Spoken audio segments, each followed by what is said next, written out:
Good morning बच्चों। Last video में हमने देखा था क्लास 10th की एक्सरसाइज 1.3 का क्वेश्चन नंबर सेकंड। अब देखते हैं हम क्वेश्चन नंबर थर्ड का फर्स्ट नंबर। इसमें भी सेम ही क्वेश्चन है जैसे हमने फर्स्ट और सेकंड किया था। इसमें हमें क्या करना है, अपरिमेय ही सिद्ध करना है। तो बच्चों देखते हैं इसका फर्स्ट नंबर कि 1/√2 को क्या सिद्ध करना है, अपरिमेय सिद्ध करना है। तो हमने पिछली वीडियो में बताया था कि अपरिमेय सिद्ध करने से पहले हम उसको क्या दिखाएंगे, परिमेय संख्या दिखाएंगे। परिमेय संख्या दिखाने के बाद हम उसको क्या कर देंगे, अपरिमेय सिद्ध कर देंगे। तो बच्चों परिमेय संख्या की कंडीशन यहाँ देखो, आपने देखो कि यहाँ पर लिखी हुई है। पहली कंडीशन क्या है कि परिमेय संख्या को p/q के रूप में लिख सकते हैं। सेकंड कंडीशन है q का मान 0 के बराबर नहीं हो सकता। तीसरी कंडीशन है p और q के होंगे हमेशा पूर्णांकी होंगे। ठीक हो गया। तो देखते हैं इसका सॉल्यूशन। तो जैसे हमने लिखा है वहाँ परिमेय संख्या की कंडीशन, तो ऐसे मान लेते हैं, माना 1/√2 एक क्या है, परिमेय संख्या है, परिमेय संख्या है। परिमेय संख्या तो उसे हम किस फॉर्म में लिख सकते हैं, जिसे हम p/q के रूप में लिख सकते हैं, जिसे हम p/q के रूप में लिख सकते हैं। ठीक होगा बच्चों, सकते हैं। जब p/q के रूप में लिख सकते हैं तो q का मान क्या होगा, 0 के बराबर नहीं होगा, जहां q is not equal to 0। तो यहाँ लिख लेते हैं। तो ये हो जाएगा p/q बराबर क्या हो जाएगा, 1/√2। ठीक हो गया। यहाँ हम एक लाइन और लिख देते हैं कि p व q का एक के अतिरिक्त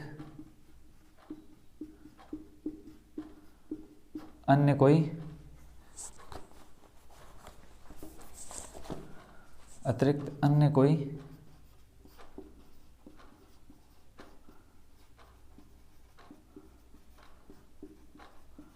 अभाज्य गुणनखंड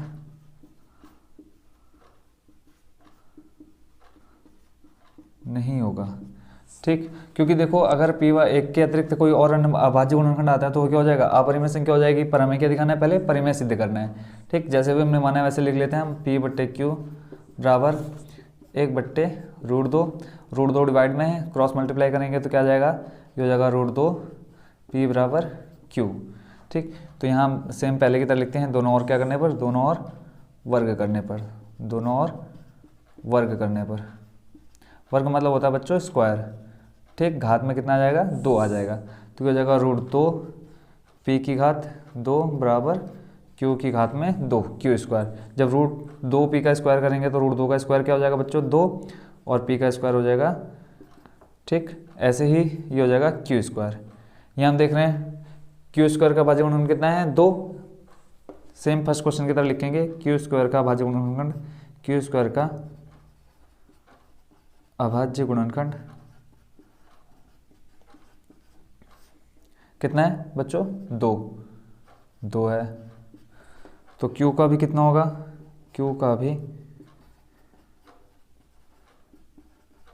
अभाज्य गुणनखंड कितना होगा, 2 होगा। ठीक हो गया। ऐसे ही जैसे अभी हमने यहाँ q² के अभाज्य गुणनखंड दिखाए हैं, वैसे ही अब हम किसके दिखाएंगे, p के दिखाएंगे। तो दोबारा हम मान लेते हैं, माना q बराबर कितना, 2a, जहाँ a बराबर क्या है, कोई धन पूर्णांक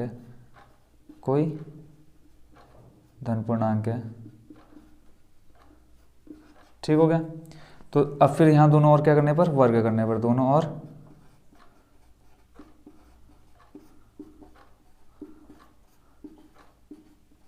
वर्ग करने पर, दोनों वर्ग करेंगे तो हो जाएगा q² बराबर 2a का स्क्वायर, किसमें, ब्रैकेट में। q², यहाँ देखेंगे q² बराबर कितना था, 2p²। ये मान रख देते हैं यहाँ से, 2p² बराबर में आएगा हमारा 2a² ब्रैकेट में। ठीक, इसका सॉल्यूशन आगे देखते हैं। इधर 2p² बराबर, देखो ब्रैकेट में है 2a², जब ब्रैकेट खोलेंगे तो क्या आ जाएगा हमारा, 2 का स्क्वायर करेंगे 4, और इधर a का क्या हो जाएगा, a²। 2 मल्टीप्लाई में शिफ्ट करेंगे, किस में चले जाएगा, डिवाइड में, तो हो जाएगा 4/2a²। तो 2 से 2 खत्म हो जाएगा, सॉरी 4, p² क्या बचा, 2a²। देखो q² बराबर आया था 2p², ऐसे p² बराबर क्या आ गया, 2a²। तो हम लिखेंगे p² का भाज्य गुणनखंड, p² का अभाज्य गुणनखंड कितना है, 2 है। ठीक हो गया। तो P का भी कितना होगा, P का भी अभाज्य गुणनखंड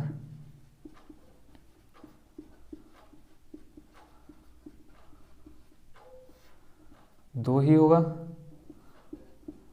ठीक, पर हमने उस स्टार्टिंग में एक लाइन लिखी है कि क्या P व Q का एक के अतिरिक्त अन्य कोई अभाज्य गुणनखंड नहीं होगा।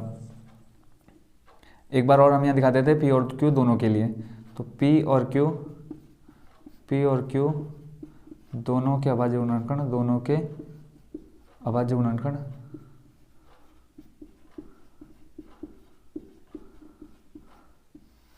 दोनों के अभाज्य गुणनखंड कितने हैं, दोनों के अभाज्य गुणनखंड 2 हैं। परंतु हमारी मान्यता के अनुसार हमने क्या माना था ऊपर, परंतु हमारी मान्यता के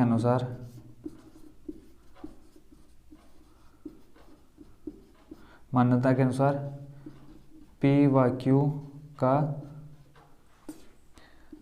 एक के अतिरिक्त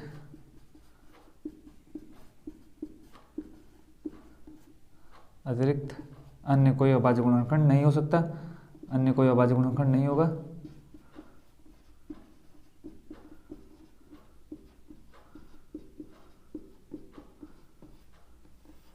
गुणनखंड नहीं होगा। ठीक, तो ये हमारी क्या हो गई, जो हमने माना था वो गलत सिद्ध हो गया यहाँ पे।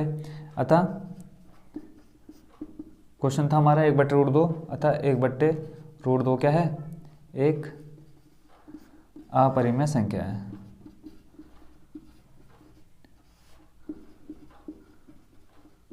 अपरिमेय संख्या है। ठीक बच्चों, ये है सॉल्यूशन हमारा क्वेश्चन नंबर 3 का फर्स्ट नंबर।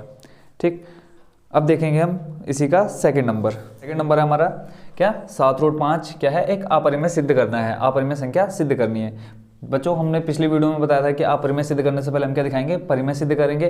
परिमेय सिद्ध करने के लिए तीनों कंडीशन हमने लिखी हुई हैं। ठीक, वैसे देखते हैं इसमें, माना 7√5 क्या है, 7√5 एक परिमेय संख्या है, परिमेय संख्या है। जब परिमेय है, परिमेय को हम किस में लिख सकते हैं, P/Q के रूप में। परिमेय संख्या है जिसे हम P/Q के रूप में लिख सकते हैं, Q के रूप में लिख सकते हैं। ठीक, और दूसरी कंडीशन है Q का मान क्या होगा, 0 के इक्वल नहीं होगा, जहां Q is not equal to 0। तो ऐसे देखते हैं, दोनों को लिखते हैं, किसको, 7√5 को हम लिखते हैं P/Q के रूप में। तो 7√5 आ गया किसके इक्वल में, P/Q के रूप में। देखो यहाँ मल्टीप्लाई में 7 है, हमें √5 को क्या करना है, अकेले करना है। ठीक, तो यहाँ से 7 को हटाएंगे तो P/Q मल्टीप्लाई में 7 है, किस में आ जाएगा, डिवाइड में, इक्वल टू आ जाएगा हमारा √5। ठीक, देखो ये परिमेय है तो ये भी परिमेय होगी।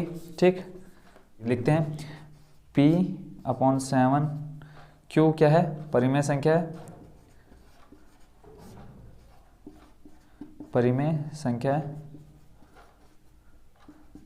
तब क्या होगा, इक्वल में है, इक्वल मतलब बराबर, तब √5 भी क्या होगी, परिमेय संख्या होगी, परिमेय संख्या होगी। पर हम क्या जानते हैं, परंतु हम जानते हैं कि √5 क्या है, एक अपरिमेय संख्या। √5 क्या है, एक अपरिमेय संख्या है।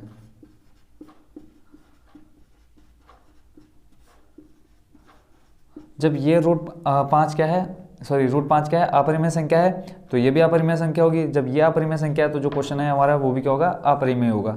अतः क्या 7√5 क्या है, एक अपरिमेय संख्या, एक अपरिमेय संख्या है।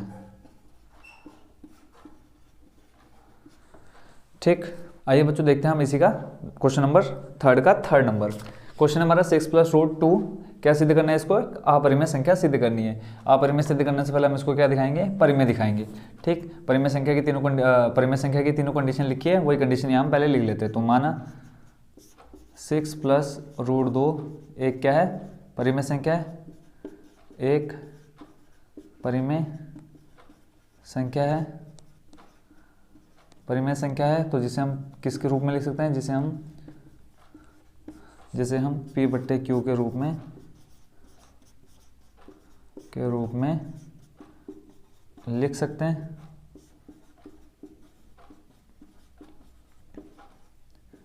और जहां Q का मान क्या होगा, 0 के इक्वल नहीं होगा। ठीक, तो लिखते हैं P/Q बराबर आ जाएगा हमारा 6 + √2, प्लस का 6 है, शिफ्ट करेंगे दूसरी साइड तो P/Q ये आ जाएगा प्लस का 6, इक्वल में आगे क्या आ जाएगा माइनस का 6। P/Q -6 बराबर आ जाएगा कितना, √2। ठीक, अब ये क्या है, परिमेय संख्या है। जब ये परिमेय है तो ये भी क्या होगी, परिमेय संख्या होगी। इसी को लिखते हैं P/Q -6 क्या है, परिमेय संख्या है, परिमेय संख्या है।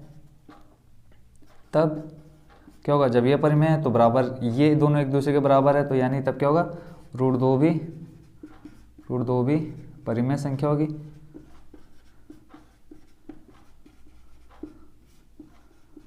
√2 भी परिमेय संख्या होगी। परंतु हमें क्या पता है, परंतु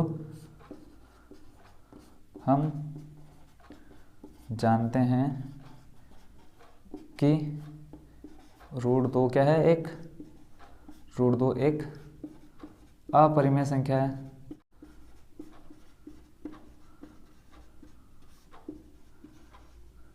अगर √2 अपरिमेय संख्या है तो 6 + √2 भी क्या होगी, अपरिमेय संख्या ही होगी। ठीक, अतः 6 + √2 भी एक अपरिमेय संख्या होगी। ठीक हो गया बच्चों, ये हो गया हमारी एक्सरसाइज 1.3 कंप्लीट।